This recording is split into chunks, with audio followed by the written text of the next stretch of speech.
Comrade Yechury यांच्या निधनाने फक्त डाव्या चळवळीचेच नव्हे तर साऱ्या देशाचं नुकसान झाले असं मत विविध संघटना आणि पक्षांच्या वतीने मांडण्यात आले। सांगलीत कष्टकऱ्यांची दौलत येथे कॉम्रेड सीताराम यांची शोकसभा आयोजित केली होती। यावेळी वक्त्यांनी आपले विचार मांडलेत। सुरुवातीस किसान सभेचे राज्य अध्यक्ष कॉम्रेड उमेश देशमुख यांनी प्रास्ताविक केलं।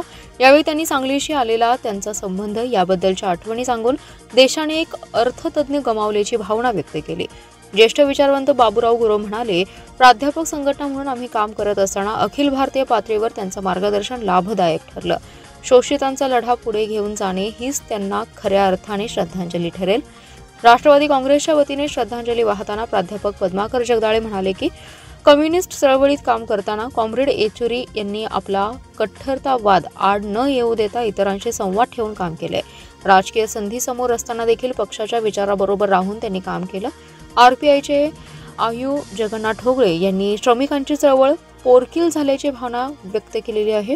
सामाजिक कार्यकर्ते सतीश साखळकर यांनी त्यांच्याशी सांगलीत संवाद साधला होता। यावेळी त्यांनी ईव्हीएम बद्दल विचारले असता आपण निवडणुकात बूथ लेवलपर्यंत जाऊन काम करणार नाही, तोपर्यंत असे प्रकार घडत राहतील। राष्ट्रीय पातळीवरील नेता बूथ लेवलवरील चर्चा करतो त्यावेळी ते किती मुळापर्यंत विचार करतात हे यातून दिसतं।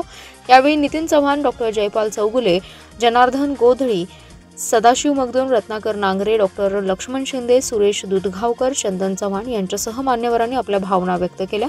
शेवटी सामुदायिक श्रद्धांजली अर्पण करून घोषणांच्या निनादात आदरांजली वाहण्यात आली आहे।